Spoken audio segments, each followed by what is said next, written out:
going to share. Okay, so hello everyone. Thank you for joining me. This is the best day of the month where we are actually everyone meeting and discussing C++. We have a great guest today from Jfrog. I'll present him in a few moments. I just want to first of all say thank you to Qualcomm for paying the kind of sponsoring this event and paying the meetup fee. So thank you, Qualcomm. And just like every month, welcome new members if it's the first time attending the meetup. Welcome, glad to have you here. There's a lot of resources that we can share with you. Just let me know either in the Slack channel that I'll show in a second. One of the things that I keep asking is if you have an idea or something that you would like to present in our upcoming meetups, please feel free to contact me and we can work together on anything that you like, from lightning talk to 1 hour or more. It's really up to you. You don't need to be an expert. Just pick a topic, a subject, and in any level, and just work with me on the slides, and we can make it happen. So for today's agenda, we'll first of all they're hosting Jfrog, the Conan package manager for C++ in practice. So Jerry is here. We'll present his bio in a second. If time permits, if not, we can do it next time. But I just wanted to go through a couple of C++ jobs offers that we have. I want to have a shout out to a great C++ blog. Martin is here, so he can maybe type the link to the blog as we speak.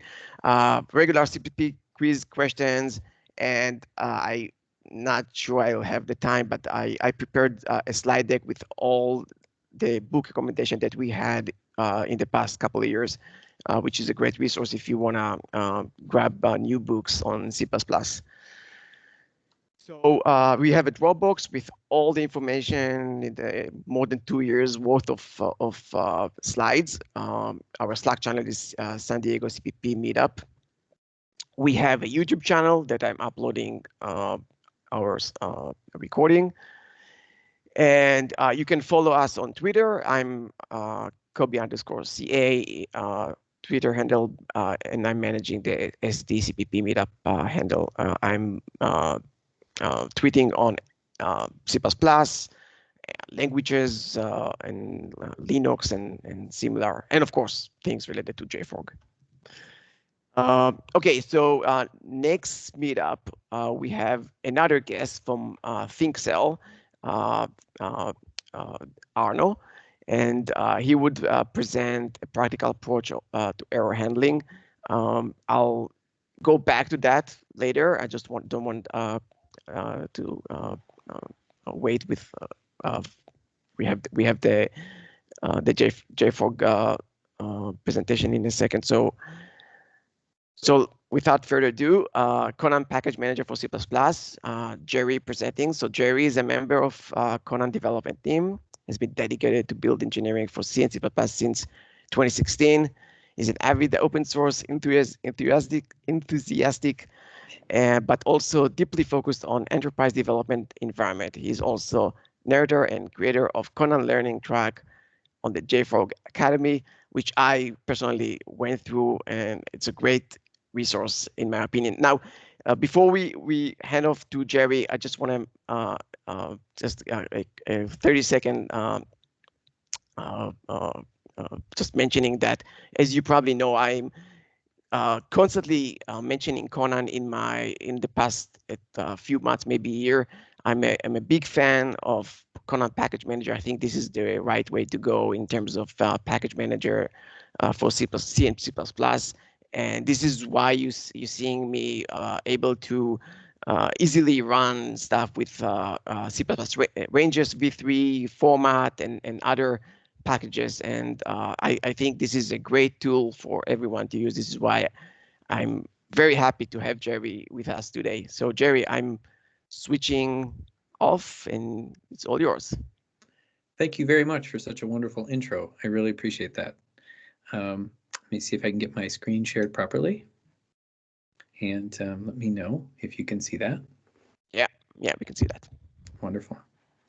And now I just need to, there we are. Yes, thank you, Kobe. And I'm glad to hear that you have some experience with the Conan Package Manager. I understand that maybe not everyone else here does, so this talk will be high level in the explanations and focus on the fundamentals of Conan, but we will go through some actual code and live exercises to reflect what working with Conan is like in practice. I am a developer on the Jfrog, on the Conan team at Jfrog, but prior to that, I was a build engineer working in enterprise and open source environments simultaneously. So we did use Conan, and there is a lot that you learn working with it hands-on that you don't really get from just reading documentation. So that's why we like to do these, really exercise-driven talks, because I really think it illustrates the reality of packaging and working with C++ in a different way. So the link and the QR code shown here on this slide will take you to all the resources for this talk. It will link to the YouTube for that Kobe mentioned. The slides will also be posted here. And you can also rate this presentation and enter a raffle to win a Conan t-shirt at the link. So we will now also post the link in the Zoom or in the Teams chat for those interested. You don't have to catch it on this slide. We'll also show it at the very end during questions and answer time. So if you have a QR code reader, real quick, you can scan it. Otherwise, don't worry, you can get the link again later. We also want to share the dates for another event where I'll be speaking about Conan, and that's Jfrog's annual DevOps conference called SwampUp.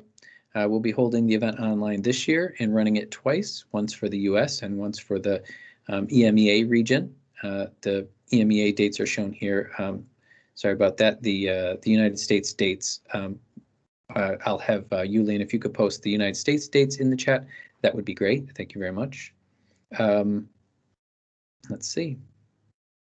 Okay, let's start talking about the exercises. First, we'll talk about the environment. So for the exercises, I've created this a reproducible environment, which contains all the files in the examples, and I will use it to run the commands shown here. This little block here is just the first set to get the environment instantiated. But these commands are all contained in the PDF of this presentation, and that should be all you need to reproduce this on your own machine in your own time. Don't try to run them now, of course. Just follow along with us, but later on you can run them, and you can always reach out to us to ask questions or raise issues. Of note, this does require Docker because it is based on Docker. Docker is currently the most streamlined way to create a reproducible, shareable environment like this, but Docker is available on Windows, Mac, and Linux, so as long as you have Docker, you should be able to try this out. The GitHub repository shown in the slide also has an issues list, so if you run into a technical challenge, which there are some, you can post it there. So, but before we start doing the examples shown, actually, I want to step back real quick, sorry. If I can figure out how to do that.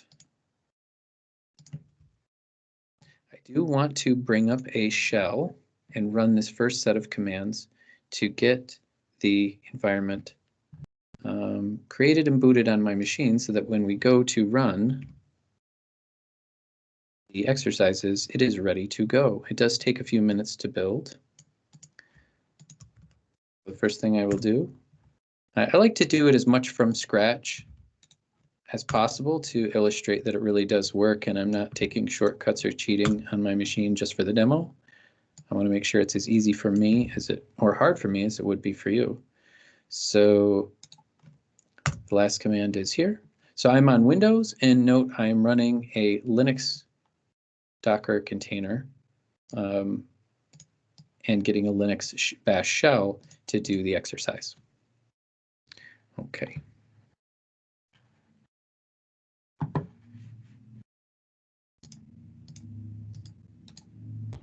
Mhm.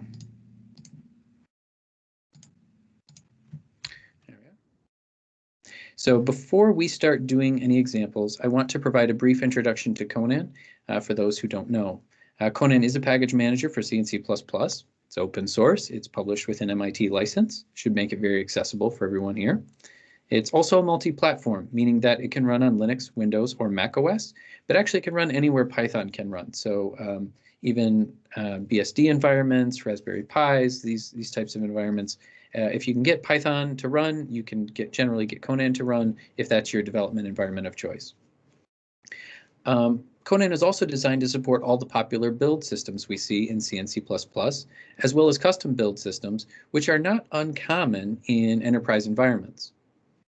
Conan is stable, which means that there are no breaking changes within major versions. That is to say that packages built with any Conan 1.x version will continue to work for all future Conan 1.x versions. If there's a breaking change to packages, it won't be until Conan 2.x is released. Conan is also very active. It has several full-time developers sponsored by Jfrog, as well as a very active user community, which submits dozens of pull requests to the Conan codebase and to the packages each month. Also, our Slack channel has about 1,200 members, and it is one of the most active in the C++ community. And finally, as mentioned earlier, the Conan team has created multiple interactive self-paced training courses, which are all available completely free, courtesy of JFrog on the online training platform known as JFrog Academy. As Kobe said, I have narrated them and created those, and we hope to create more in the future. So we really think it's a great resource. It really does supplement the written documentation very well, I think, with more examples, very similar to what you'll see today, and it's self-paced, and so it's a great resource. So if you're interested in Conan and you want to take it to the next step, it might be the next best thing to do. The other thing to really highlight at a high level is the overall architecture of Conan, which is fairly standard compared to other well-known package managers, such as apt and yum, npm, pypi, maven, mostly shared concepts here. It features the first common concept of a local repository on the local machine, which is used for local Conan packaging operations. And then it has remote repositories for sharing packages with easy-to-use upload and download capabilities. There's a centralized and moderated public repository for open source packages, which is known as ConanCenter, once again, just like all of the other package managers. It's also important to note that Artifactory is a server application which is provided by JFrog, which can host remote Conan repositories. And that's what we'll be using today for all of our exercises. And that's also what is used to create ConanCenter. ConanCenter is actually just a Conan repository hosted on an Artifactory instance in the cloud. So the hosting and moderation services for ConanCenter are both provided by JFrog, as well as the underlying code for the Artifactory service. So again, the Artifactory also allows you to host repositories for apt and yum, pypi, npm, maven as well. And now with the addition of Conan, it has C++ package support as well. So while Conan is similar to other package managers that we mentioned in this high-level architecture of a client and server model, it's very unique in its package model. The string shown here in the box, pkg0.1 at user/channel, this is an example of what we call a recipe reference, and it's the most simple and logical identifier that there is for a package in Conan.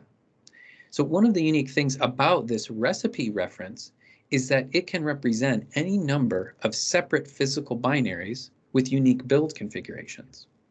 So this package model, in which a single identifier can represent any number of unique build configurations and separate binaries, is one of Conan's major innovations. So you can see here with the blocks, we've showed the recipe in green, and we show that there can be a number of binaries behind that. More on that now. So here's how Conan manages to do that. In simple terms, Conan assigns a unique ID for each unique build configuration. This unique ID is called a package ID, and Conan uses that for various things throughout the build and packaging process. For example, the package ID is used as a fundamental part of the directory structure for storing Conan packages on disk. It's also used in the remote repository as a folder structure. Over here on the right, you can see 3 examples of build configurations, which have all been converted and hashed to create 3 separate unique package IDs. And Conan tracks these 3 build configurations and all the binaries created by them with these IDs. So for example, the first box says shared false. That indicates that this is a static library build configuration. The second box is identical, except it has a shared true value for the shared option, indicating that this is a shared library. And the third box is identical to the first, with the one single difference that it is built with debug instead of release. So these 3 build configurations will indeed produce 3 separate binaries. Now, most caching strategies, or a number of caching strategies from IDEs, really don't provide this level of granularity.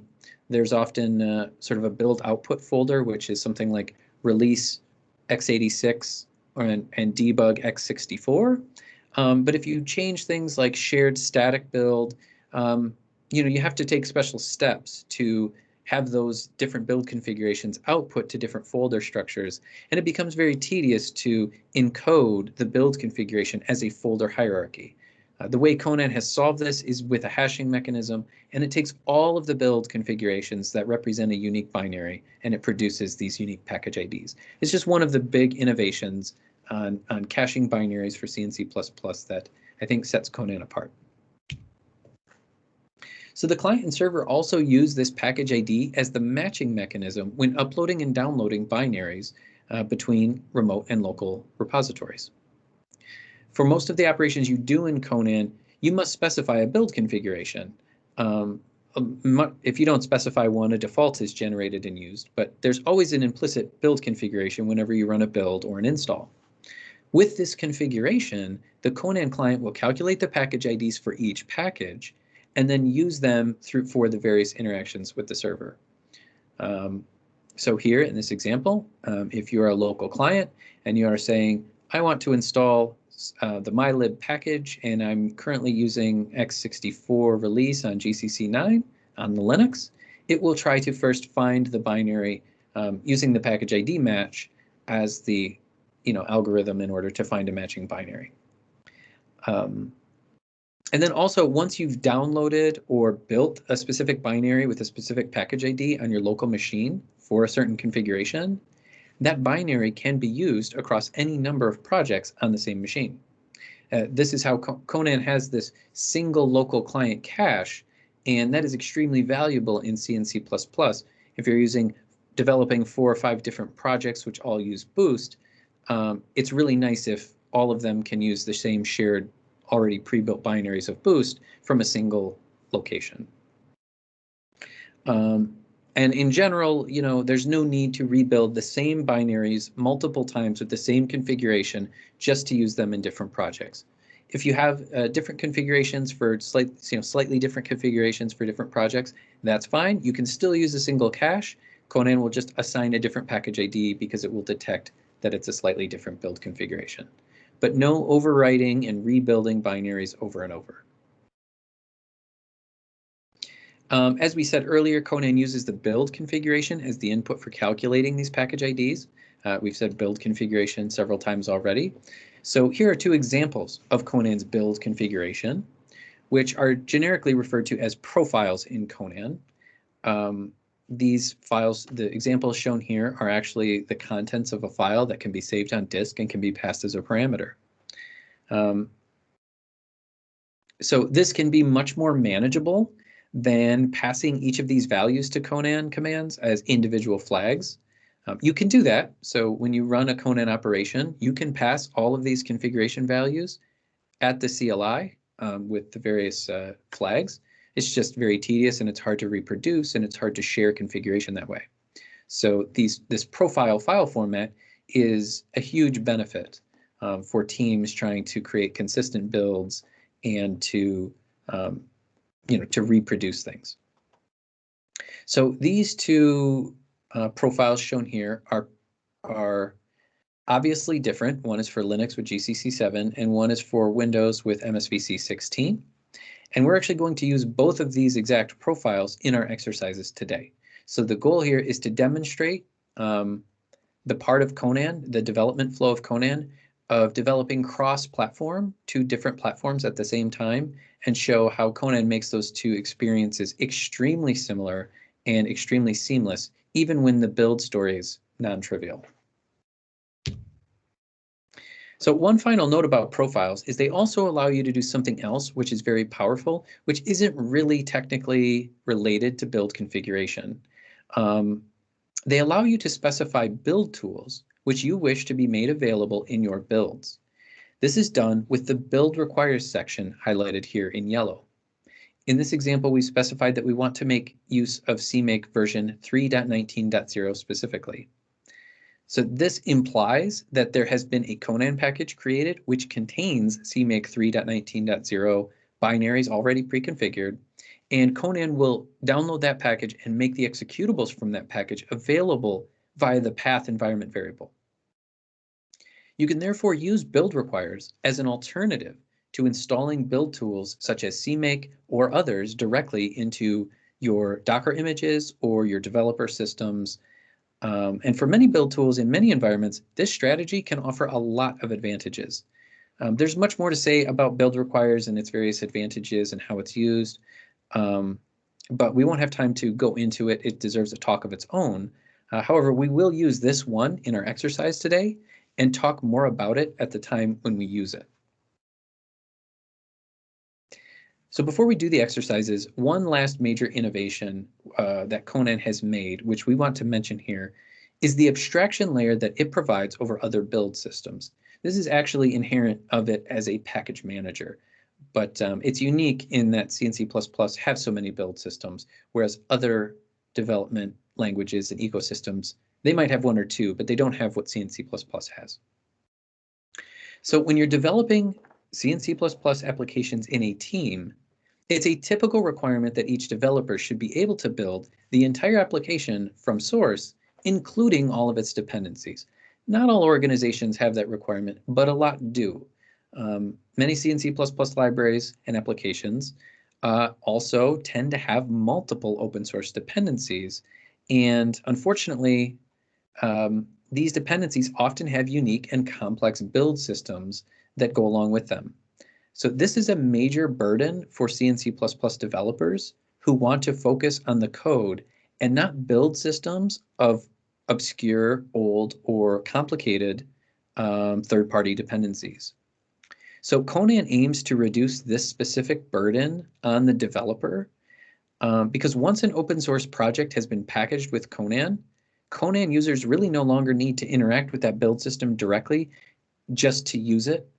As long as there's a recipe for it, you can download and use that library or that project in your own project very easily if you use Conan. So users can just install them using the Conan install command, and Conan will handle all the interactions with the build systems in the background.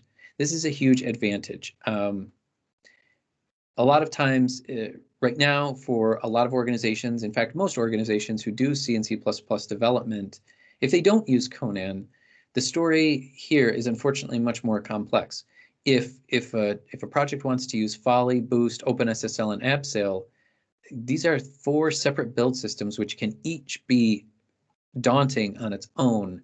And when we convert that with Conan to a single syntax of just calling Conan and having Conan take care of the build of these dependencies for us, it's really a huge time saver, and we really think it's one of the revolutionary innovations Conan's made.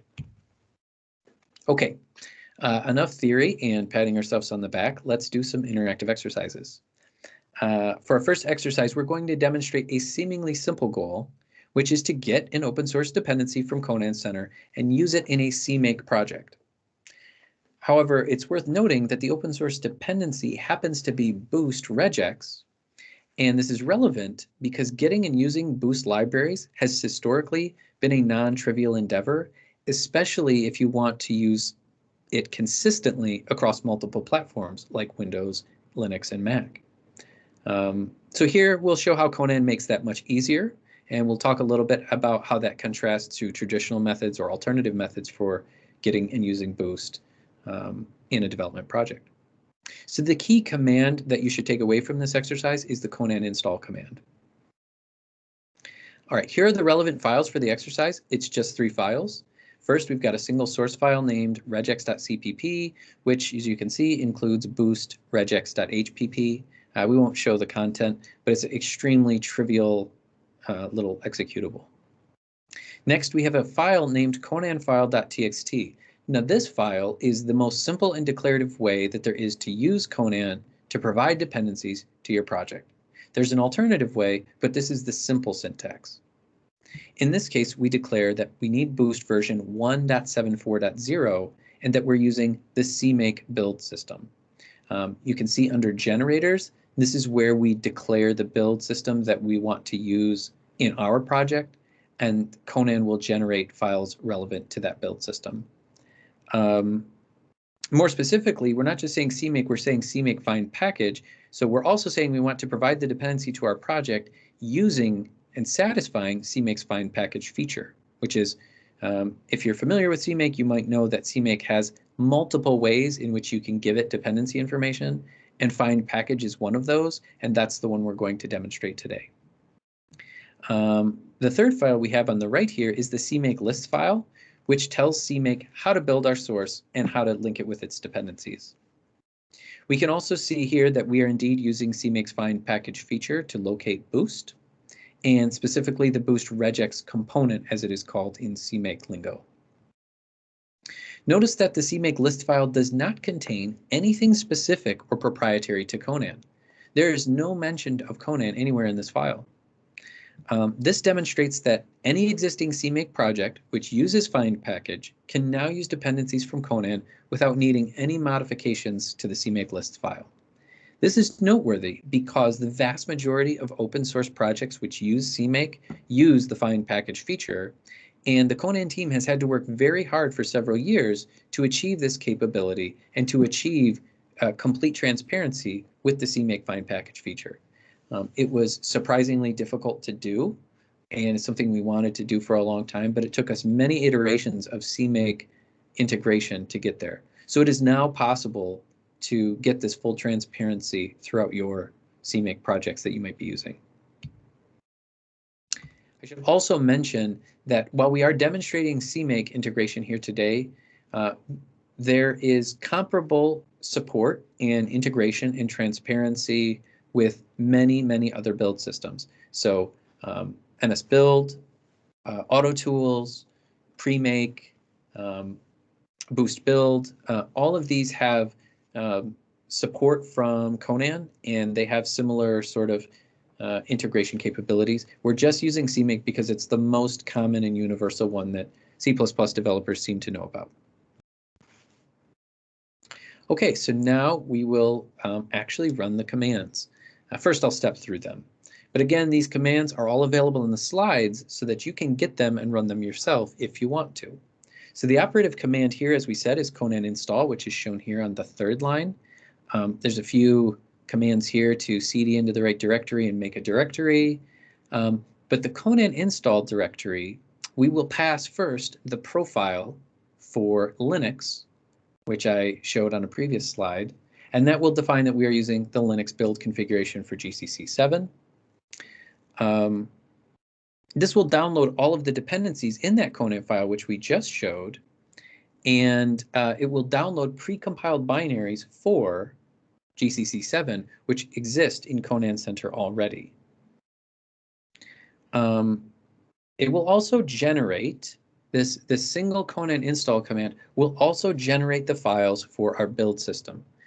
As we said, we are using the Cmake build system with the find package feature. So we will find some .cmake files in the directory after we run this.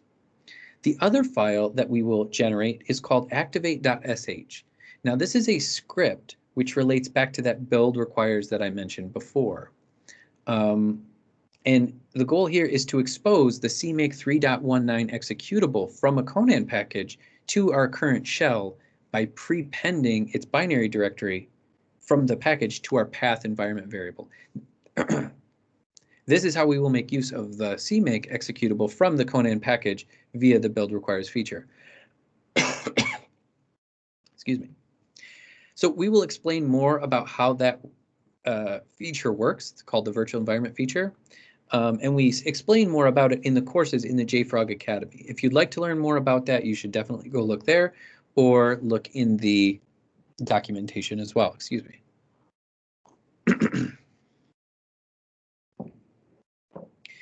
So after we activate our virtual environment, which gives us the specific CMake we wanted, then we can just run our normal build system commands. We can run cmake at the command line, and that build system will automatically find the dependencies provided by Conan using the generated cmake files in the directory. That will take place on this 5th line and 6th line, excuse me. Now on this last line, regex_exe,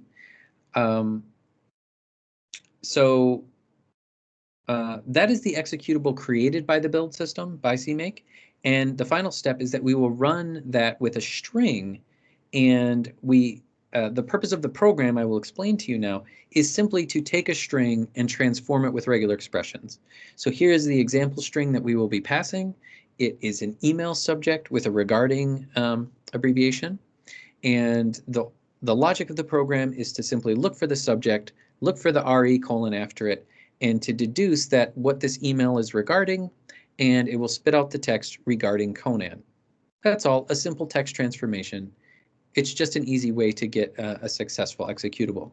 But as you know, building and linking against Boost and all of the dependencies of Boost is actually the complicated part of this exercise. Not so much writing C++ code, but getting our dependencies to work. And then also we'll go the next step and get it to work across 2 platforms in a consistent way. The final command here is to deactivate. So that we're just going to demonstrate how these environment scripts are easily activated and deactivated, which allows you to have some control over what tools you're using. As we said earlier in the teal comment here, I say that the above exercise uses precompiled binaries from ConanCenter. The last really important point to make on this slide is that alternatively, instead of using precompiled binaries from ConanCenter, we can choose to build all of the binaries, all of the dependencies from source on the fly with the Conan Install command. All we would have to do is append the flag --build, and we can pass it either the all keyword, or we can pass it specific library names, and Conan will actually bypass the existing binaries, and it will build from source on our local machine with our local toolchain. This is an incredibly valuable feature, and I think it's one of the things that sets it apart from other package managers is Conan's understanding that building from using precompiled binaries is a great optimization when it's possible and when it's permissible, but building from source is something that is intrinsically needed for a lot of C++ development flows. So in this simple exercise, we just want to show that that is an option. All right. So the next slide is the exact same exercise, but on the Windows environment. So I've highlighted in green just a handful of pieces of syntax which are different from the previous slide. So in the previous slide, the directory was called Build Linux. Here we're calling the directory Build Windows. The third line, the profile we will be using is the Windows MSVC profile, not the Linux GCC profile. Instead of calling an activate.sh shell script, we call a bat script on Windows. Has the exact same effect of prepending cmake to our path. And then again, we just call our build system the way we normally would. We do have to pass a different syntax for saying current directory on Windows. On Linux, it's $pwd. On Windows, it's %cd with some slashing. Then when you want to call cmake, by default on Windows, it will use the Visual Studio generator, and that requires this extra flag of the config. and we want the release config, so this is a little different. And then finally, the syntax for calling the executable on Windows is slightly different from calling an executable on Linux. We have to, it's in a subfolder, it's got a .exe extension, but the spirit of the entire workflow here is the same. And these syntax differences are very cosmetic and trivial. So we will now do one and then the other, and we will see if they will work for us. So let's bring up the Linux one. Now let us go back to our environment. So here we are in the Linux shell, and I will now cd into the example directory. I apologize for the awkwardness of the mouse here.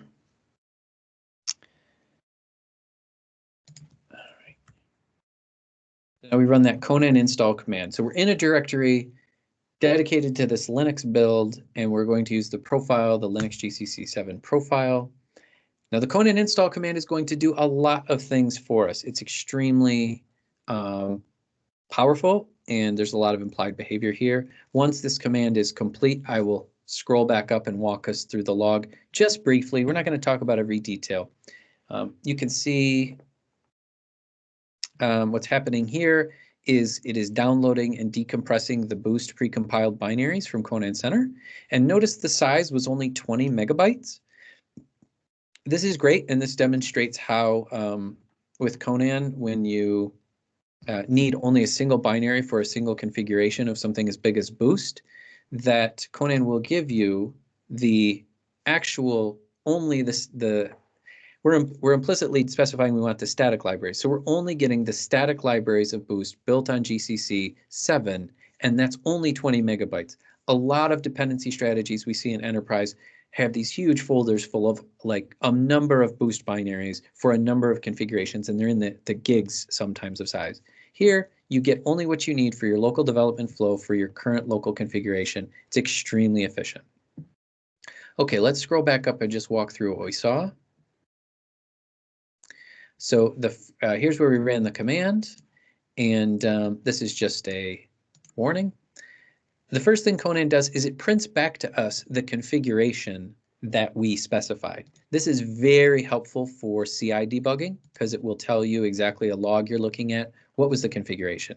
GCC version 7 release 64-bit on Linux, and we're using libstd C++11.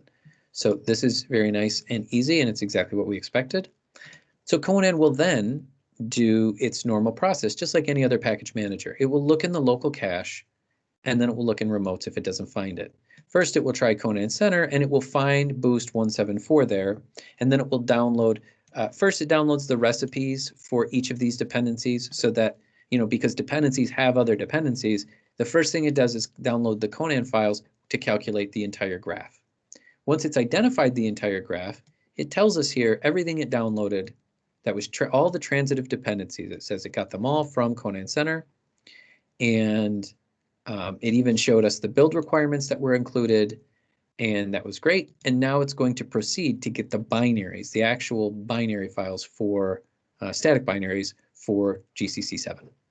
So here you can see it's retrieving those binaries and so on and so forth, and it downloads the binaries.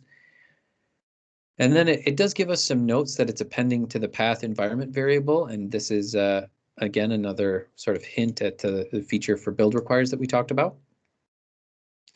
And now you see this last bit where we're logging all of the generators, a bunch of lines created by the generators. So for the virtual environment feature, it's created some PowerShell scripts and some shell scripts because PowerShell can be used on Linux. It generates both in case you want that. And then it also, the Cmake find package generator creates these 6 .cmake files, one for each dependency in the dependency tree. And this is again to satisfy the find package feature of Cmake. So if we do ls, we see there's all the Cmake files, and there's the activate shell script. So let's alt tab back to our exercise. So the next command after Conan Install was to activate our environment. Then we will run Cmake the configure step and then the build step. So let's do those two operations. Activating our environment is easy. We use the Linux source command. It's easy if you can copy and paste. There it is. So you know what, before I do that, I forgot to do a quick demonstration. So I've deactivated now. The first thing I want to do, I want to demonstrate something. Cmake is already installed on this Docker image. If I type cmake version, it tells me I have cmake 3.9.1 installed. And if I type which cmake, it will tell me where it's installed. It's installed in user bin cmake. This is my system version. Now, if I want all my developers to use the same version of Cmake on Windows, Linux, and Mac OS, it's relatively hard to use system package manager installed tools. It's fine if you don't have cross-platform use cases, but when you do, it becomes a little tricky. So what we want to do is we want, as we said earlier, to guarantee a very particular version of a very particular build of Cmake. So when we activate that virtual environment, now if I type Cmake version, we can see that Cmake has found 3.19.0 was used. And if I type which Cmake again, we see now where it finds the Cmake executable. In the Conan cache, this is Conan's cache directory, under a folder structure with a package ID, and it's in a bin folder, and that's the Cmake executable we are now using. So the virtual environment just makes it so that we don't have to use this extremely long path if we don't want to. It also, if we use this path, we would have another problem, which is that it would also need to find other shared libraries that Cmake requires. And so the virtual environment provides the entire transitive dependency tree that's needed. So, okay, so we're now using Cmake 3.19. Let's run Cmake.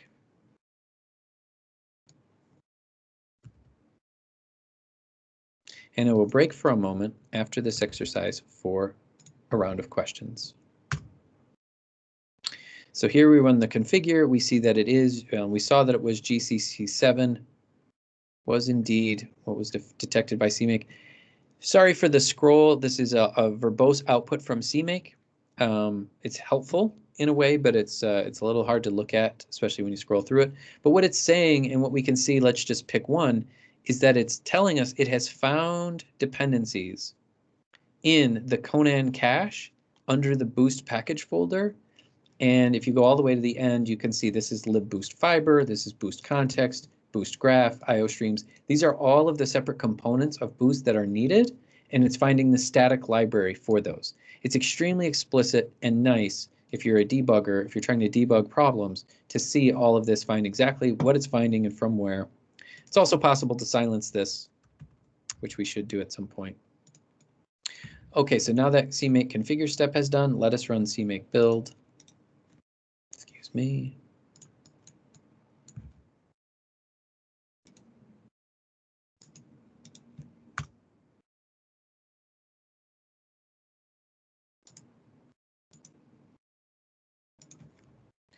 Okay, this says that it has successfully built regex_exe. You can see that here on the second to last line. And so now if we ls-l, we see the green entry at the bottom, regex_exe. So we will now call that, and we will pass it that email subject, and we will do something very uninteresting, which is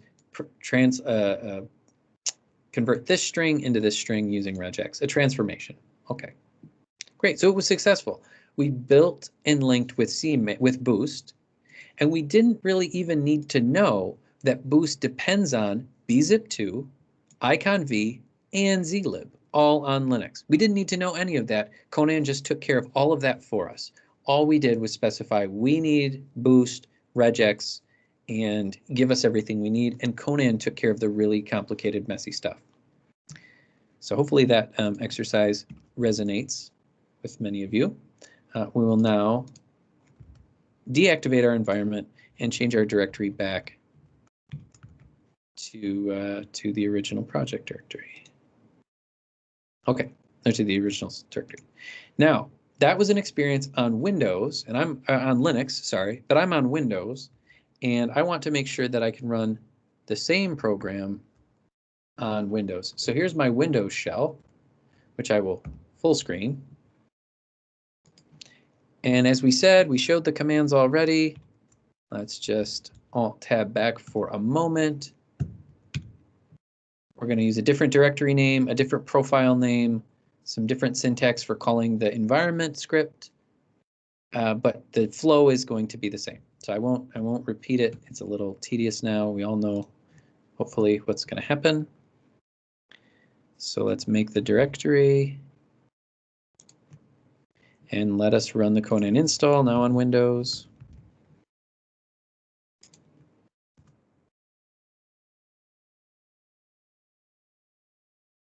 There we go. Now this one went relatively fast, and we will show one slight difference with this exercise. Here we see that the requirements were found in ConanCenter, but they say -cache. If you remember previously, it said download it. Well, this shows that my Windows cache was pre-populated with these packages already. I downloaded them before in a previous exercise. So you saw how much faster it went because I'm using cached packages and cached binaries. And still generates on the fly all of the generated files to make sure they're up to date. But we saved a lot of time by not having to download and install anything from scratch. So let's run our activate that. Well, first let's see, I have, let's do the same thing. We'll say cmake -- version, and we'll see that I have cmake 317 installed. Where is it installed? C program files, cmake bin. Okay, let's not use that one. Let's use the one that's in the Conan package cache. Now, the Windows path works a little different. It's more of an append functionality. It finds it in two places, but it will always use the top one. So when I type cmake -- version, I do get cmake 319 as Conan provided. So now I will quickly run the cmake configure step and the build step. And in the interest of time, I will sort of speed up a little bit.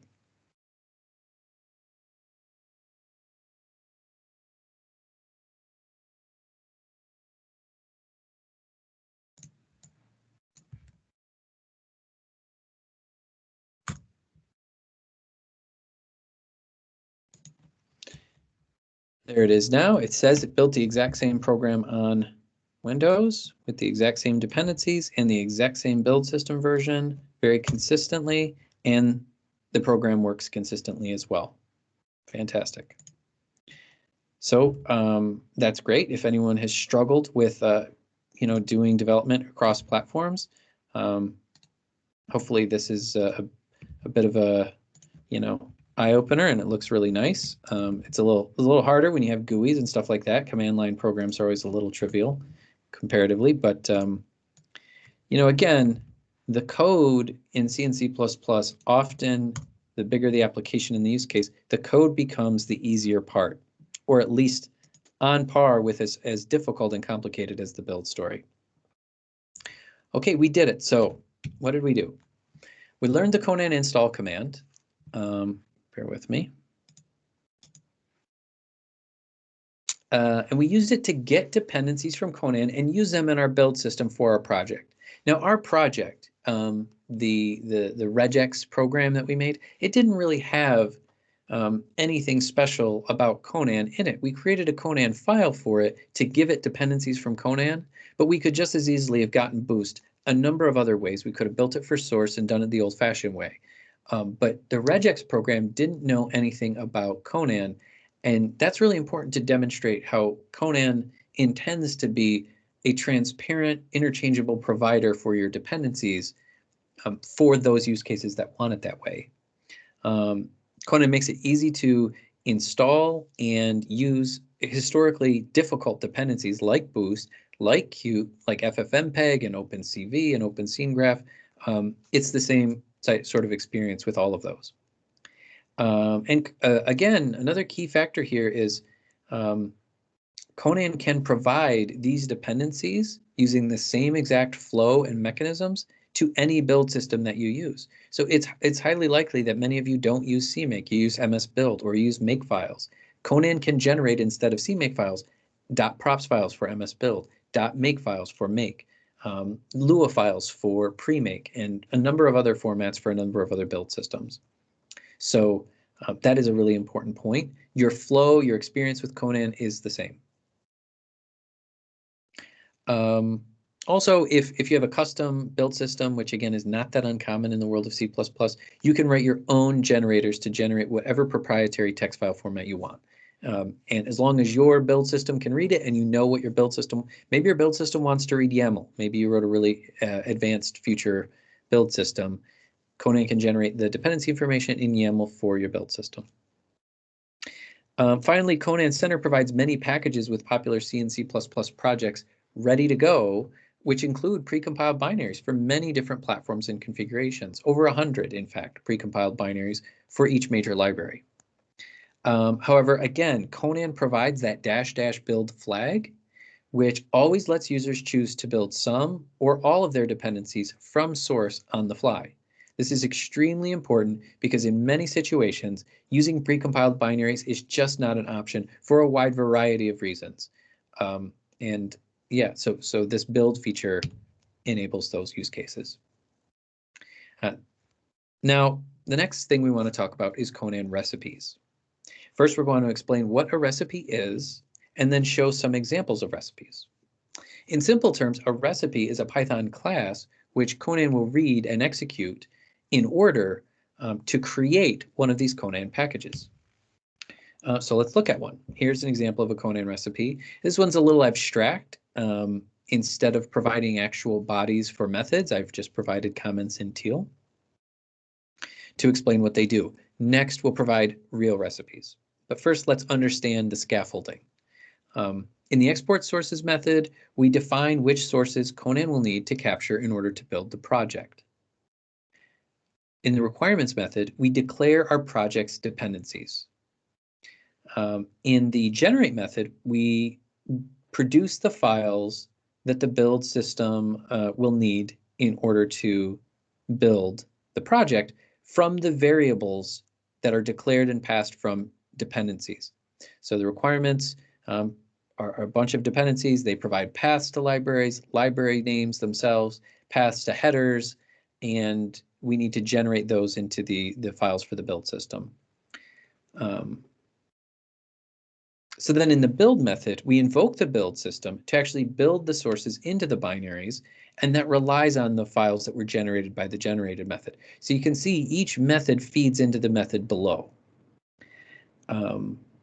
In the package method, we capture the binaries which were built in the build method and any other necessary files, such as headers or resource files if you're making a GUI or anything like that.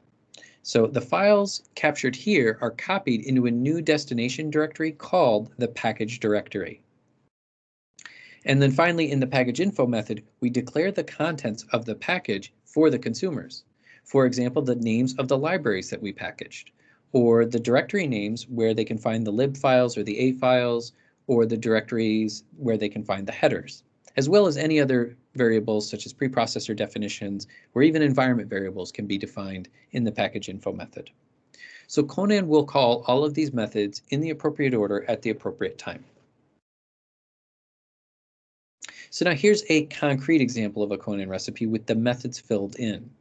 In the export sources method, we use a helper here called self.copy, and we pass it an asterisk. This says that we need to recursively copy all of the files in the current directory and any subdirectories into the build directory for this build to work. Obviously, this is a very broad copy statement. In most cases, you want to be a little more precise about which files you need because a lot of times there's a lot of useless files in the current directory or files that are not related to the build, such as readmes, Jenkins files, things like this. You might only want to copy the source files and the headers, for example. So then in the requirements method, we declare our dependencies, and in this case, we say we need, once again, boost 1.74. This is similar to the Conan file text we saw earlier, but when you want to create a package, you declare it here in the Conan file.py instead. So in the generate method, we call a function which will take the information about the dependencies and the build configuration as well, and produce the files that our build system can read, as we said. Of note, here we say custom generator function, and typically you only need to write a custom generator function if you're using a custom build system for your project, which is rare outside of enterprise environments. So we won't take time to show an example of that here, but we do show that this is what you would do, and there are other examples of this in the documentation for those interested. So next, in the build method, we call our build system, which will read the files that we generated in the generated method and get the variables out of those files. So of note, in the build method, we are using the self.run helper method, which is just a convenience method for invoking external tools at the shell. So we could call literally any executable here with self.run. And in this example, we're just invoking a pretend build system called custom build system. So then after the build, we need to package our artifacts with the package method. And this example shows a package method which has the goal of capturing all the necessary artifacts on all three major platforms of Windows, Linux, and macOS. So this example is designed specifically to do that. We use the helper function self.copy once again, and this time to specify which files to capture from the build folder. Up here, we used it to specify what source files to capture that go into the build. And down here, we're using self.copy to specify what we want to capture from the build folder after the build. You can see we start with star.h to capture all the headers, and we put them in an include directory. Then we use star.dll to capture any DLL files, which would be relevant on the Windows platform. Then we capture star.lib, which if lib files can be generated on Windows, Linux, and Mac, so this line might actually find and capture files on any platform. Then we capture star.dylib, which captures shared libraries on macOS. That's the extension for that. And then finally, the last two lines capture star.so and star.a files, which would be dynamic and static libraries on Linux. So this package method will run after every build, and if it's on Windows, it'll capture DLL files. If it's on macOS, it'll capture dylib files, and so if it's on Linux, it'll capture so files. But you can see how one fairly generic method defines a cross-platform packaging strategy with a very simple syntax. So notice that these self.copy calls specify some additional parameters that we didn't see earlier. We see here in the first one, we see source and dest, and then we see this keep path parameter. These parameters provide the necessary flexibility to specify the target files that we want to capture, regardless of the file structure of the build system output. Build systems can be configured to output all kinds of weird directory structures, and so the self.copy command needs some flexibility, and that's what these provide. It also supports any target directory structure you want to organize your files into for your final package directory. You can choose to organize the package binaries and headers in whatever structure you want, because in the next method called package info, Conan's going to let us declare that structure for consumers. Now for this example, so in the package info method here, we declare the directory structure we created in the package method. First, we're declaring that we've put all the headers into a directory named include. We've put all the binaries, in this case, the executables, in this case Windows DLLs, in a directory named bin. We can see that up here in the second line. We declare that we've put all of the library files needed for linking inside of a directory named lib. So all the dylib, so, and a files, they'll all be in a lib subdirectory, and we declare that down here with libdirs. And then the final line is we declare the list of library files which should exist in this lib directory, and this will be used as the list of libraries to pass to the linker. So here we're saying we're having a static library or a dynamic library called mylib, and when Conan generates files for the build system, ultimately the build system will tell the linker to link with mylib. So and libdirs tells it where to find it, and so forth. So the package info method exists to declare the structure of the package directory for consumers And you can also specify other variables, which we won't go into here. But as I said earlier, preprocessor definitions can be specified here. Environment variables can be specified here. It's very flexible, a very, very cool feature, this package info method. So this is just one recipe, which, as we said, uses some custom build system.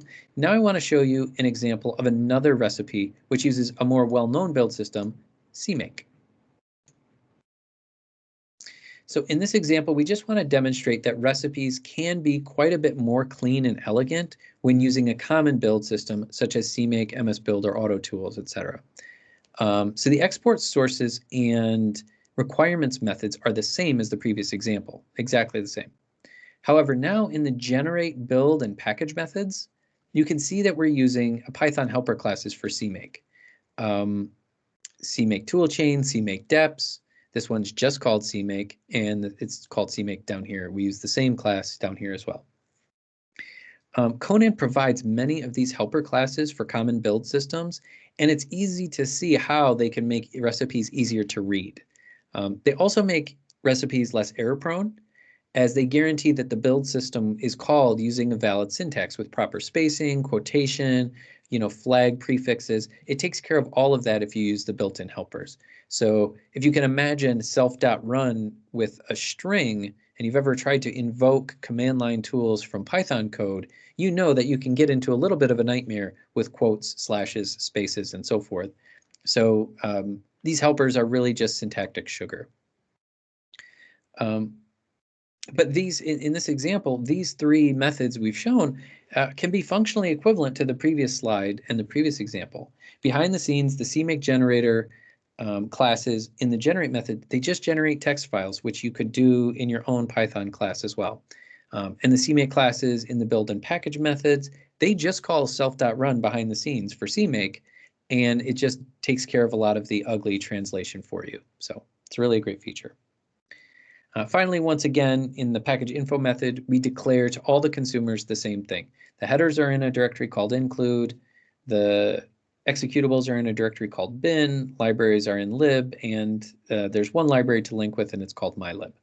But yeah, so this is just an alternative example to show these three Cmake helper classes. We have MS Build, Auto Tools helper classes, and so forth. So hopefully that's relevant to many of you.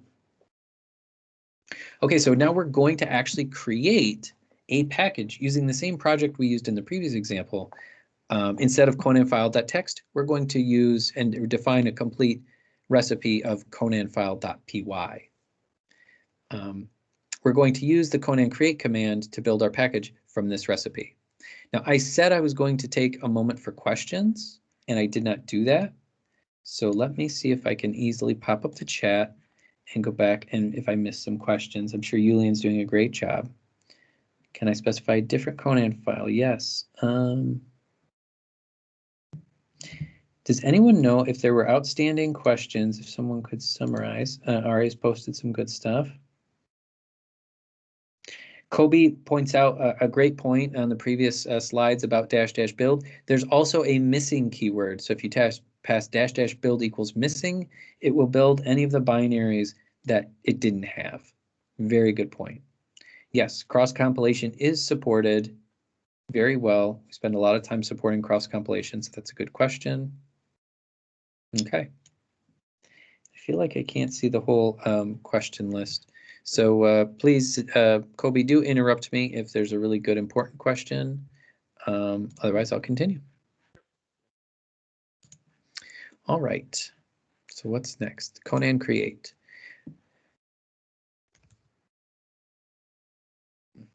As a reminder, our source file was named regex.cpp and depends on boost regex. The conanfile.py is a little too big to show on this slide, but the Cmake list file is exactly the same as shown on the right. So the only thing we're doing is using conanfile.py, and the reason we're doing that is because we not only want to provide dependencies to our build, but we also want to package the output of our build and make it consumable by other Conan users. So that's all. So here's the Conan recipe definition for this project. It's very similar to the generic Cmake example we looked at earlier, but we've streamlined it a bit for demonstration. The previous example was a complete Conan file, and you can see now that in some cases they can be much shorter. So the generators shown in the previous Conan file.txt, we can actually specify with this simpler declarative syntax. We could also specify a generate method as we showed in the previous Conan file recipes. This is an alternative syntax. It's a little older and a little different, but yeah, it's equivalent to the generate method. So here we use the Cmake helpers as we said before, and let's see how it actually works. So we're going to use, as we said, the Conan create command to build our project and build a package from it. So funny enough, this operation, this exercise, is really just one command. It's the core of it is just this second command, the Conan create command shown here with these arguments. The rest of this slide is actually just to demonstrate that the package was created successfully and that the binary is inside of it. But this second line is really Conan create. It takes a single command to create a package from a project. So I want to highlight that. So I'll talk briefly about what the rest of these commands do. So we make a directory to run our demo in. We make a dedicated run directory. Then we'll run Conan Install. And previously we used Cmake using the virtual environment system. Now we're actually going to use our regex program using the virtual environment system. And we want to do it on the fly, so we're using the -g flag just to do it a little more dynamically. Then the activate script that we run this time, it's a slightly different script called activate run. I won't go into the difference, but it's more or less similar. It's the same concept. It's going to put our executable on our path like we want. And after that, we can run in our shell, just run our executable, and it'll just work. So this is a really cool way to build a package and then test that the package works interactively.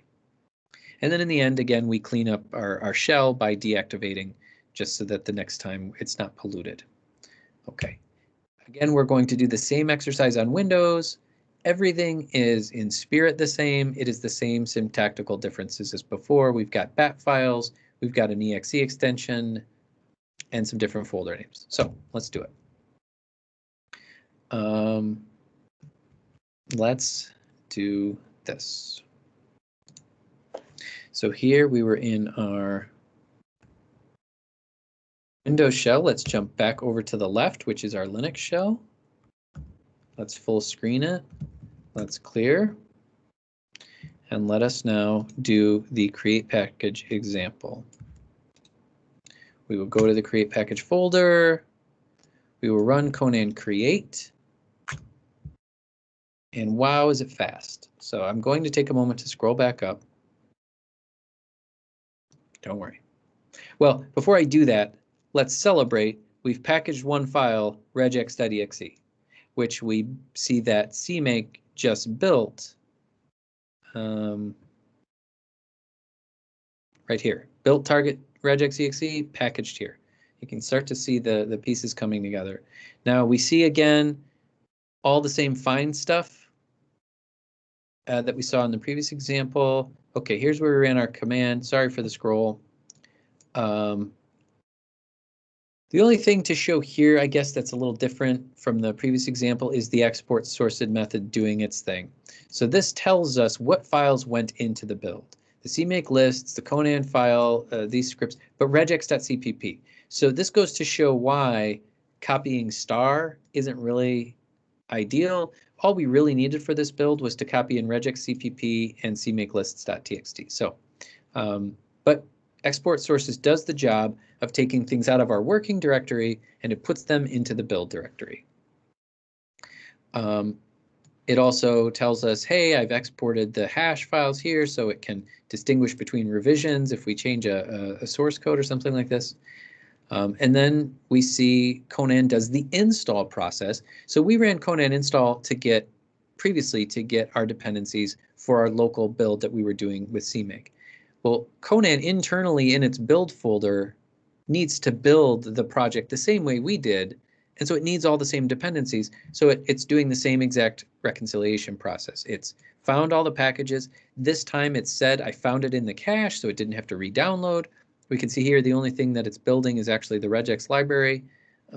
That's implicit when you do Conan create. And then it says, hey, these are already installed. There's nothing to download. And it went very quickly into generating files for Cmake, then calling Cmake. Cmake's using those generated files inside of the Conan cache. And the result is, as we said before, sorry for the scroll, is this package directory. So package one file. And we can also see where it was put to. The final destination was, again, in this Conan cache under the regex folder, demo, and then the package ID folder was here, and then it was put in the bin directory, which is what we specified. All right, success. Now we would just want to run it. So as I said, that one command exported our sources, built our package, downloaded the dependencies, built the package, and now we want to run that package or run the executable out of that package. So let's see. Let's make a directory to do that in. Let's run our Conan install. Even though it's already installed, the purpose of this is just to generate the shell script that knows where it's at. That's all. It's already installed. It says regex was already installed, and it's just creating us a shell script that gets us to the cache directory where it is. We want to put that on the path, and so we run the source command. Copy and paste is the hardest thing. All right, let's run it. Let's pass it that same silly string, and we get the same transformation that we wanted, all from using Conan's virtual environment to access a package and an executable. So we built it, and now let's deactivate it. See what's happening now. I'm catching on.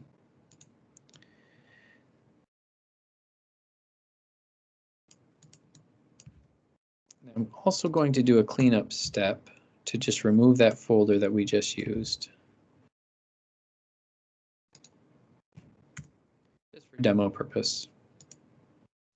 Okay, what did we say? One of the goals is to show how everything is the same across platforms. So let's do that Windows example really fast this time.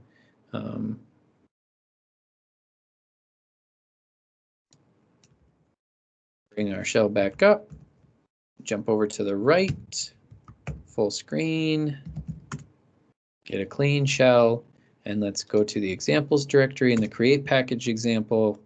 Let's run Conan create once again, this time passing the Windows profile. And once again, everything was already installed, so it went incredibly quickly. It generated the build files. Now it's calling Cmake for us because of our build command, our build function. And there we go. It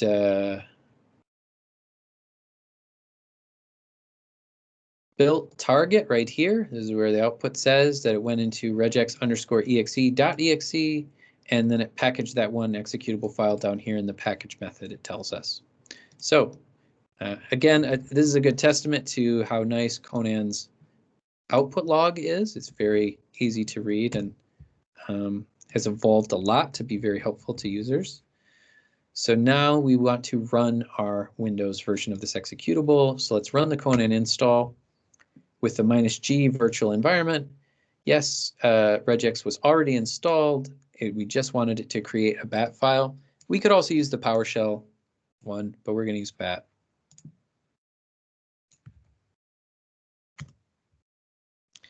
And can we run regex.exe? We can, and we get the same output. Okay, so pretty successful, pretty fast and easy. I think it's always a testament when something works in a live interactive demo forum that it must actually be pretty streamlined, because live interactive exercises, everything can go wrong. So that's a good testament. Okay.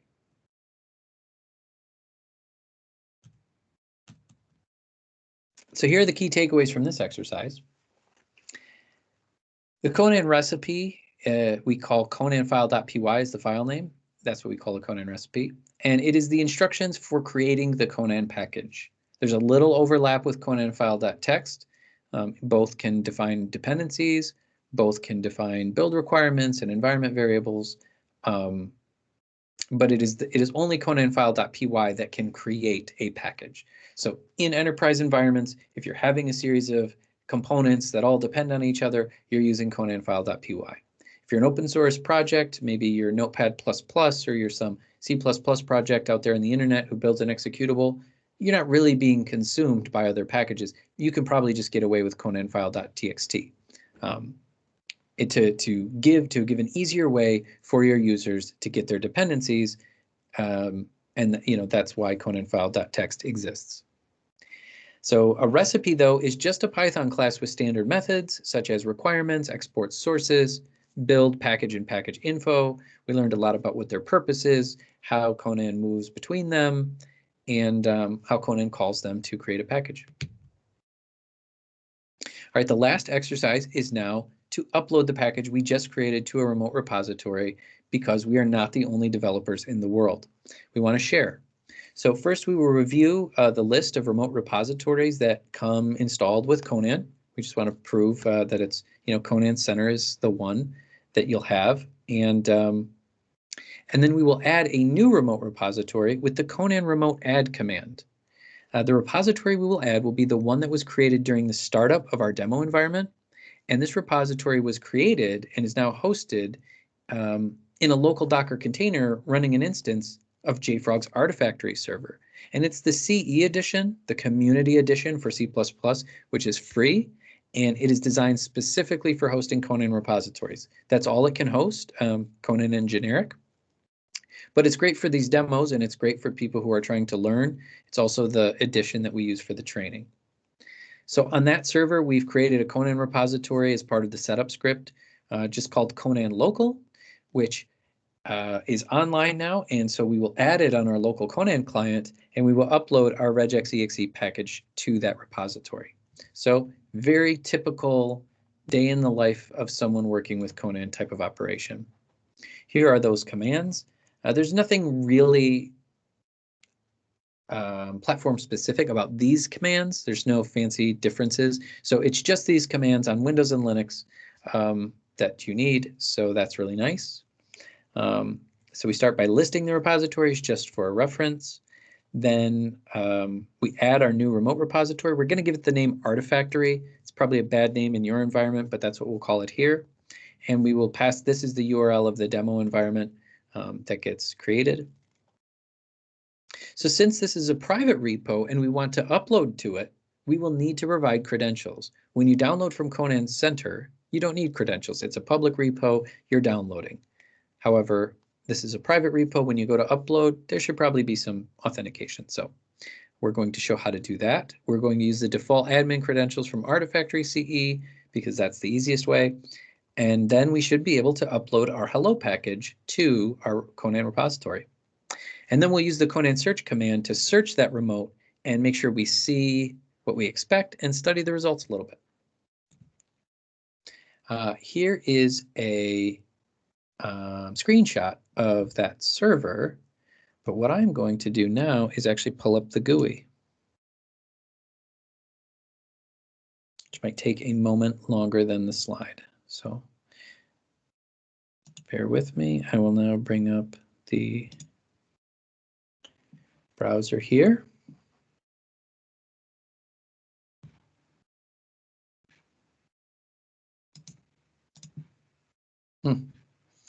Okay, so admin, and first I'm going to show, before we do those commands, I'm going to show the empty Conan repository.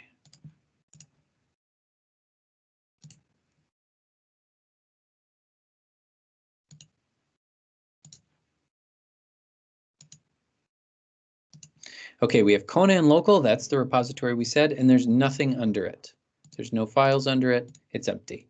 Okay, so let's then minimize that. And now let us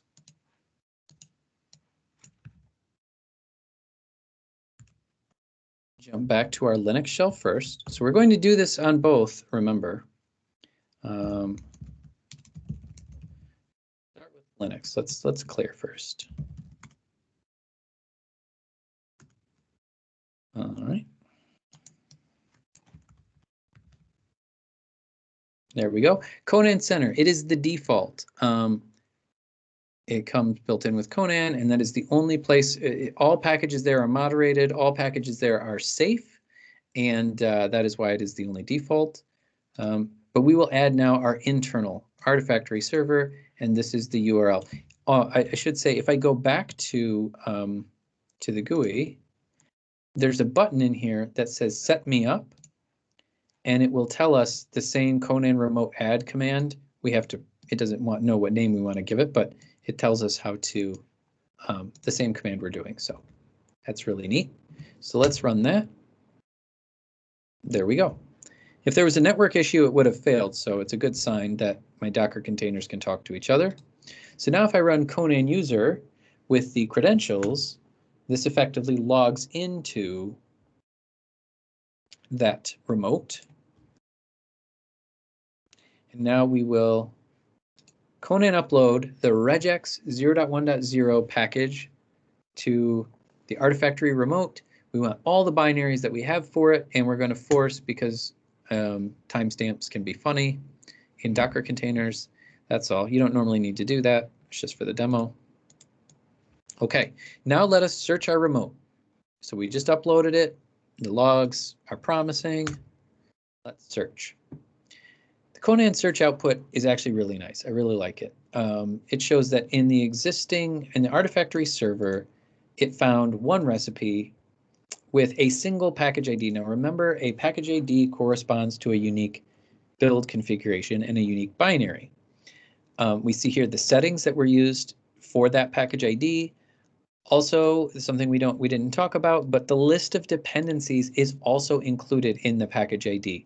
So this is really the complete set of values that goes into this package ID. So we can see a great amount of information from a simple Conan search command.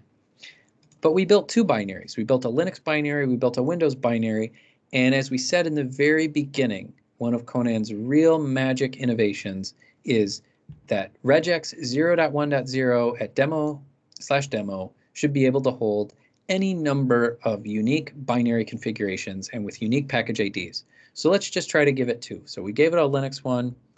Let's go over to our Windows environment. Let's clear. Let's Conan remote list. And I already know, I already had Artifactory previously. I had another one. So let's see. Okay, I only have ConanCenter. So now let's bootstrap again. Conan remote add Artifactory. We're going to log in. We're going to upload.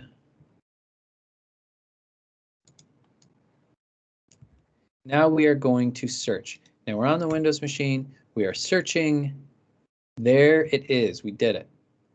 So if I zoom out a little bit, hopefully you can still read it. Regex 0.1.0. One package ID for the Visual Studio build, one package ID for the GCC build. And when I'm developing on Linux with GCC 7, it'll only download the GCC 7 binaries to my local cache. When I'm working on Windows with Visual Studio 16, Conan will automatically, behind the scenes, implicitly just give me these binaries, which are relevant to, for all of my dependency tree. It really is the most effective way, an extremely efficient way to deal with large dependency trees with precompiled binaries in C and C++. So let's go look at how that turned out in our repository. If I refresh over here, we should be able to see something resembling our Conan search. So the tree structure is a little maybe unintuitive. It was regex 0.1.0 at demo/demo, and this is how Artifactory organizes it. But if we go under the package folder, here are our two package IDs. This looks like a package ID, but it's a revision, which is another topic and another feature. But here we have under export, we have our Conan file, and here is our, if we look at the, excuse me, that is a, right. This is the Windows build. And this is the Linux x64 build. So we have the Windows and the Linux build side by side in our repository. So it worked, we were successful, and that is that. Did I lose my, I did.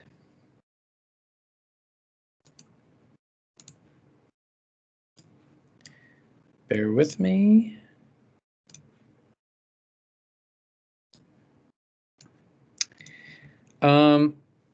So the Conan upload command was really simple. It provides an easy way to upload a package to a remote repository.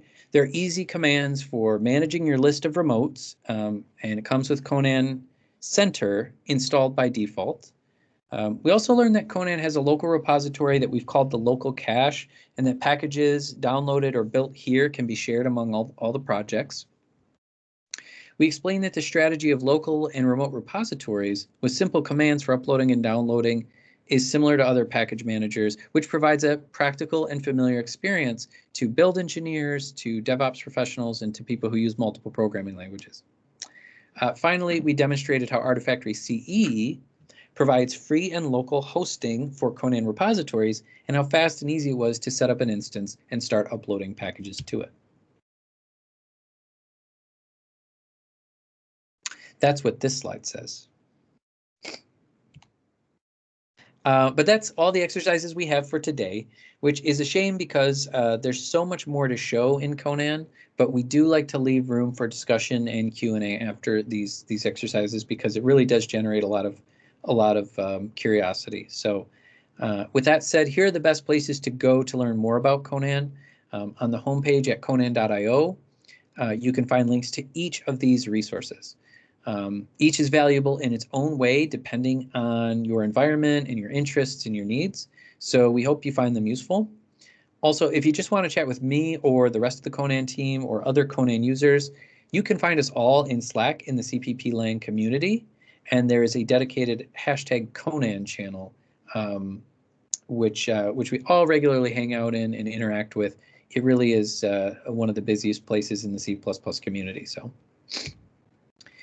In closing, I really would like to say thank you to Kobe for having us and everyone here for coming and spending your time with me today and allowing me to present.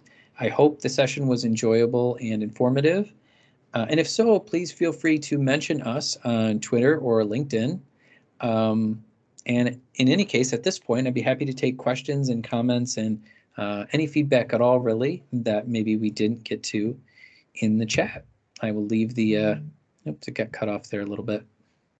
I will leave the QR code here for anyone to scan to get the link for the Conan shirt. And Kobe, are you still here? Yeah, I'm here. Thank you. Thank you so much. It was very interesting, very informative. I really enjoyed that. Going back to one of your first slides and kind of the closing slides about the community and all, I just want to mention that when I learned Conan, I think it was like about maybe 9 months ago, I had the opportunity to engage with the developers in Jfrog and Conan.io, and they were super helpful. And very patient with my questions, I would say. I went through the entire cycle of exporting packages, creating my own package, both locally and to the company. In Qualcomm, in the research department, we have our own Artifactory instance that we host Conan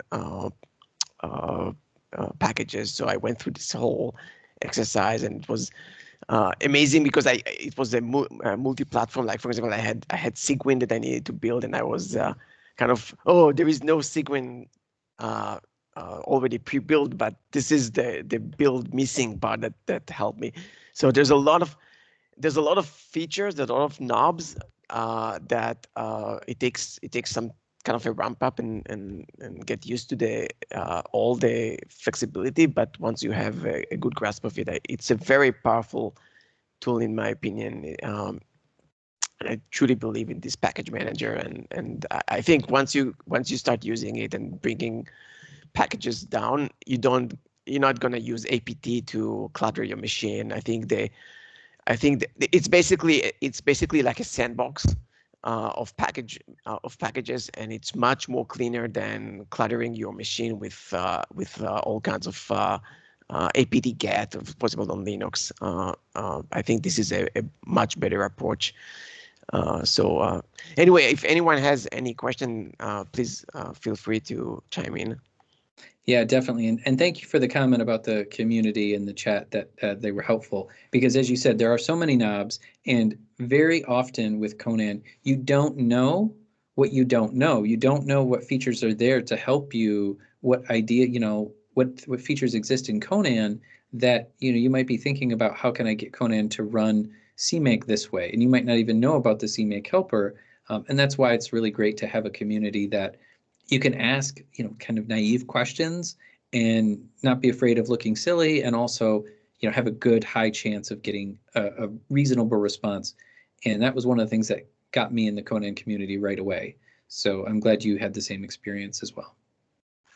I'm not seeing too many questions. There is one question that I asked, or maybe I can repeat that. So in your examples, I noticed that when you use Conan, for example, inside the Docker, or maybe outside on the Windows machine, do you have it installed in a particular way? What I usually do, I create my own virtual environment in my project, and I do pip install for Conan, and then I'm activating pip install, and from that point, because I always have all kinds of stuff that I need anyway.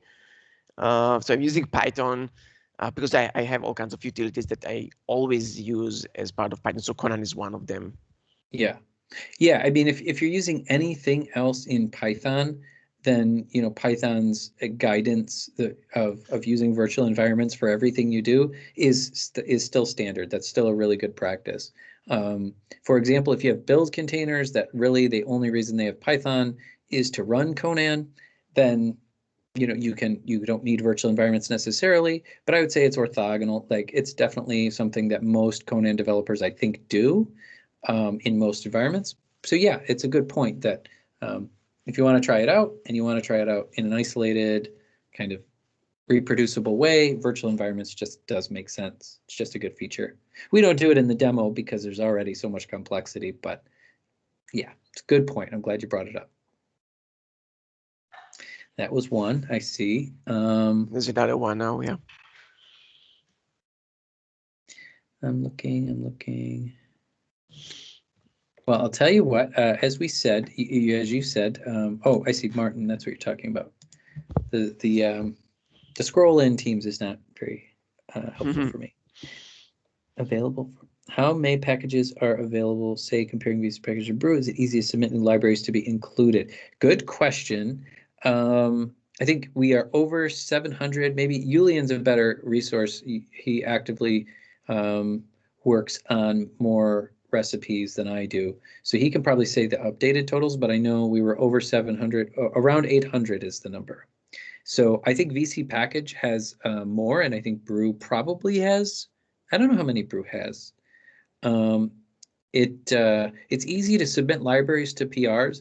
There's a little bit of a high bar for making sure recipes are of sound quality and high quality, and they're cross-platform, and that they fit guidelines and standards, and that the license is right, and the so it does take sometimes, especially for your first one, maybe a few days, several iterations of pull requests to get things included. So that's a really good question. It's a process we want to make easier, but as we said, it's a moderated repository. We have a strict reviewers process. VC Package doesn't work that way, to my knowledge. So I don't actually know one way or the other. The other thing is that we're building 100 binaries for each package that gets submitted. So our CI load is pretty significant, and that does slow things down quite a bit. So yeah, good question. I also would point out that In terms of the central repository, there is a much higher percentage of developers using Conan who are using it in private environments where they have their own Artifactory servers. Not all, certainly not all, but some significant majority of users. And in those cases, it's typically a little unsafe or a little unpredictable to rely on your internet connection for a CI flow that's on your network. So and it's difficult to rely on a public repository on a regular basis. So there's a lot of good guidance out there for all package types, for pip, for Maven, and for Conan as well, to, if you're in a professional development setting, to take control of your dependency tree and push to your own private repos. And even in the case of Conan, to build your own sources from our recipes in ConanCenter index. But yeah, so that's one thing I advocate for quite a bit. So I do want to point that out. Another question has come up. I know there's integration with IDEs, CLion, Conan plugin, Visual Studio Code, Visual Studio, and Qt. There's a plugin for Visual Studio. It is not well maintained or up to date currently. That's a problem we do want to rectify. VS Code, I think work has started but never been completed. And for Qt, the actual Qt team has done a massive amount of work integrating Conan and making it possible for you to get dependencies from Conan for use within Qt builds. There's a blog post about it. I don't have it handy, but maybe someone can find it and post it in the chat. But Qt has definitely made it clear that they are going to make Conan packages one of the ways to get your dependencies, because there's just so many, lib, JPEG, so many different open source dependencies that go into Qt, which are separate from Qt. And Qt, the team, has recognized Conan as the easiest way to do that. So great question.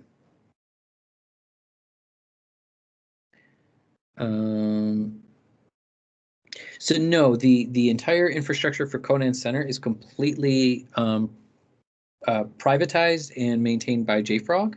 Jfrog resources and things like that. It's one of the things we do to make sure that the binaries are built in a safe hermetic environment and not, so for example, GitLab and some CI providers let you use private machines to do build, but of course private machines, would introduce the risk of, community machines would introduce the risk of binary patching and manipulation. So no, we don't actually allow, but thank you for offering. The question was, I have a 1 gig link at home and I could donate storage and build CPUs. Can I contribute or is it centralized? Yeah, the answer is no. That's right. And David Holmes has made the point that you can use the native installer if you don't want to install Python via pip. That's another good point. We're constantly working to make it easier to just run Conan as if it was a native binary. The funny thing about that is, though, that a lot of people use other Python scripts in and around Conan. So very often it's just, actually easier to use Conan via pip, but not always. So it's a good point that there's options. And the Qt blog that announces the Conan support has been posted. Thank you very much. Great. I have another small question, just a clarification. So again, this is from my experience when I'm using conan5.py. There is one line that I'm adding in the Cmake to include after the Conan install. I think it's after the Conan install. There is one line in the Cmake. I don't remember if it was mentioned.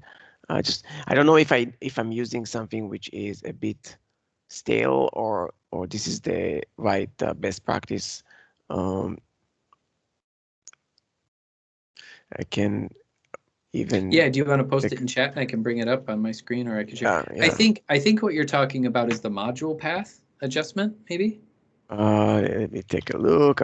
So there is an include of the Conan build info.cmake. Is this something that is, and then calling Conan basic setup? So these two lines.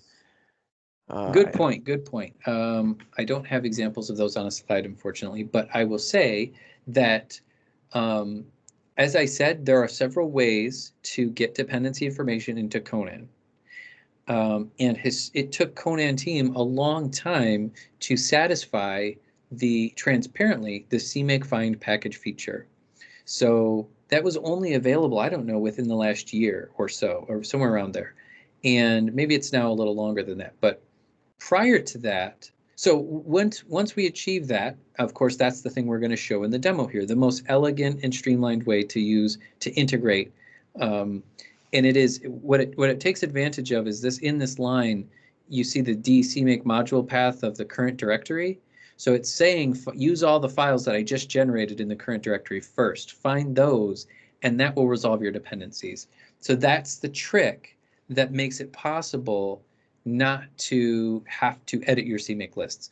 Prior to this feature, it was a big complaint, but the way to use Cmake was to edit the Cmake list file to explicitly include a .cmake file which was generated and then call a function, and it was a different thing, and that worked fine for organizations who were going to depend heavily on Conan throughout a really big private Cmake project tree.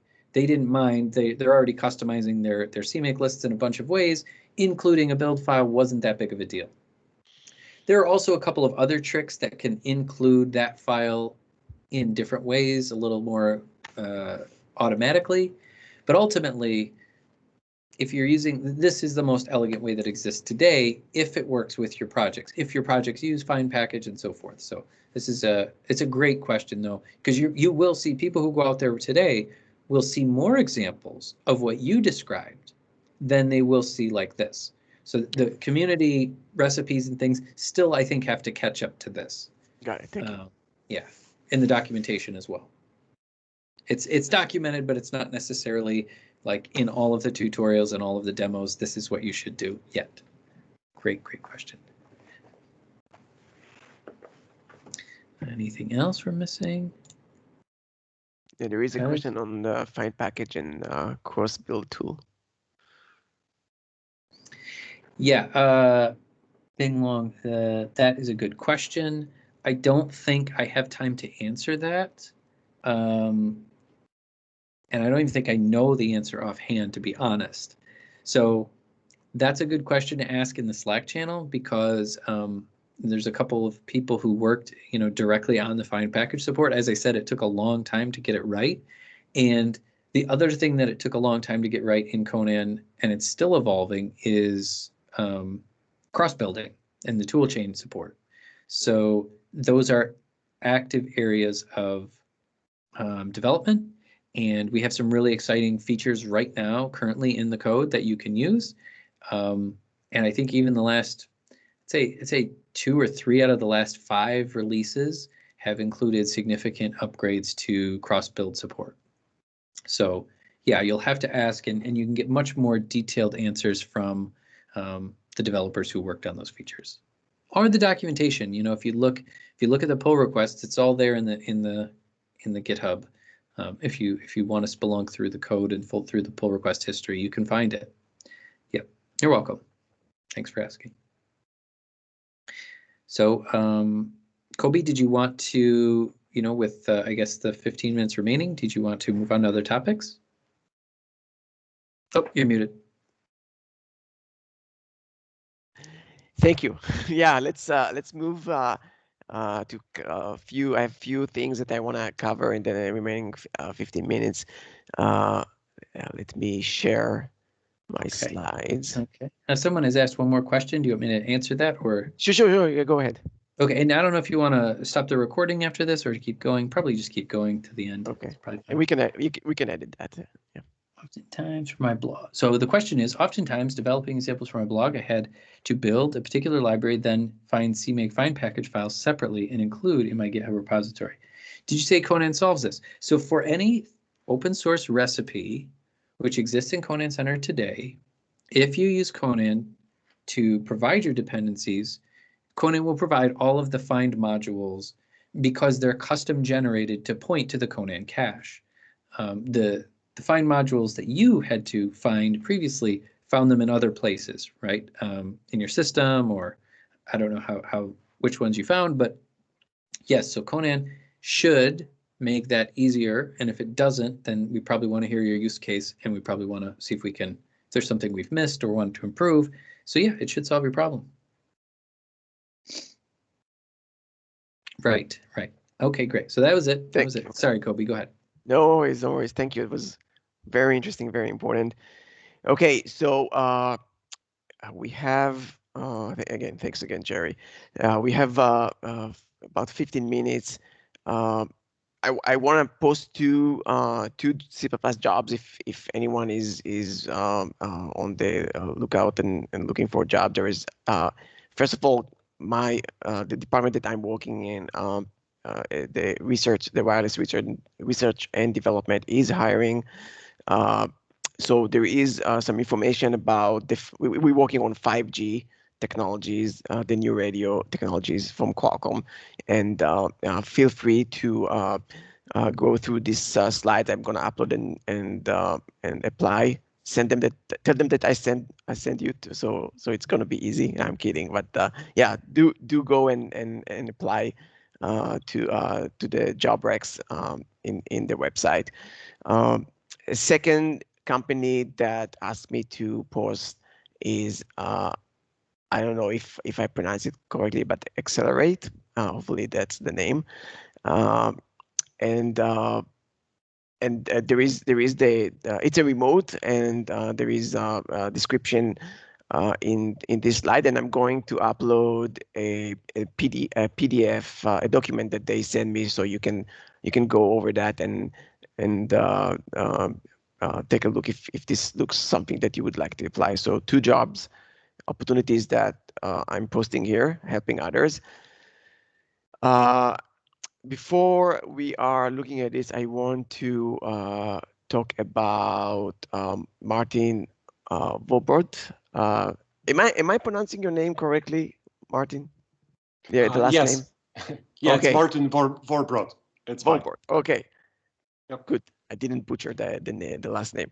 So this is actually one of the first C++ blogs that I recommended before the pandemic. Before actually I was recording the session. So I'm a big fan of this blog. There's like dozens of good articles, very interesting ones, various topics, and I kind of listed. There is a screenshot here. I just listed a few. There's not enough room in the slide to provide you the information, but I definitely suggest and advise you to take a look at the posting. There's everything that, like, best practices of lots of stuff that would be very useful for your daily job and projects in C++. So highly recommended that. So go check that. And let's go back to my monthly C++ book recommendation. This is from LeanPub. LeanPub is one of my favorite publisher. There's a lot of good C++ books from various authors, and this is what I'm presenting this month. I really like this book. It's relatively short. You can read it in a day or two, but the added value here is that it provides you a very good exercise related that can help you with your next C++ interview job, or maybe not even interview, just understanding all kinds of very important parts of the language. Some of them are more sophisticated, some of them are more simple, but are very important parts of the language. So there is a PDF. You know what? Before I go to the example from the PDF, just a list of what they have there from the table of content. It is oriented towards trading system developers like high frequency trading, HFT, and similar.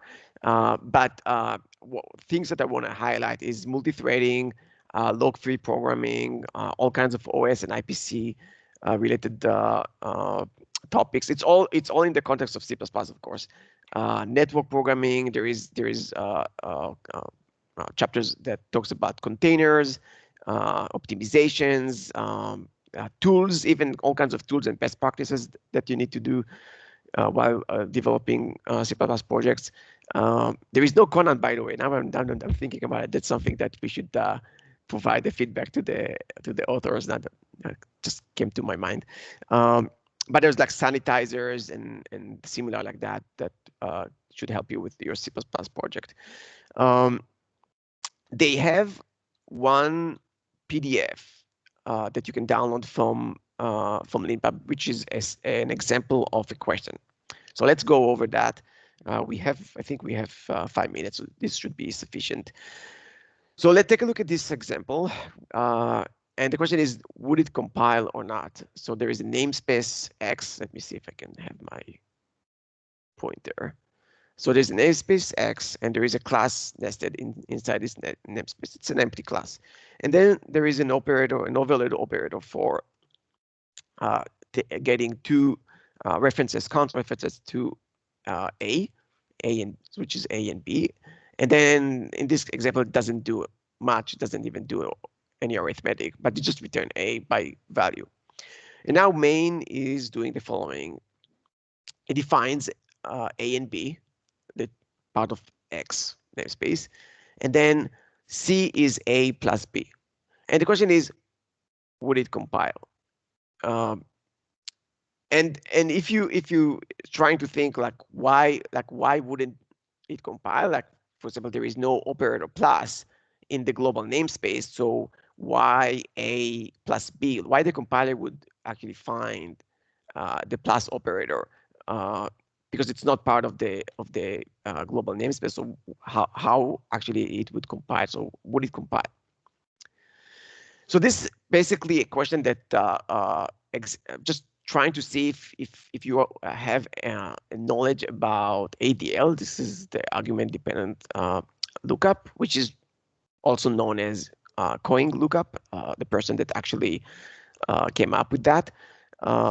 And argument dependent lookup in a nutshell, it's a very big topic and big subject. But in a nutshell, there is an example here from Wikipedia.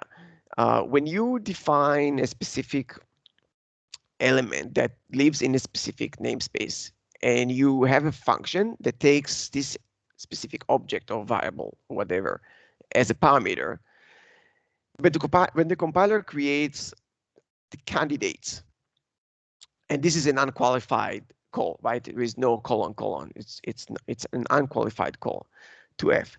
When you have such unqualified call and you invoke that, the compiler creates a list of candidates and then would pick the best one. If there is no best one, if there's ambiguity, the compiler would error say I can't find, or there's ambiguity because there's more than one that fit this call.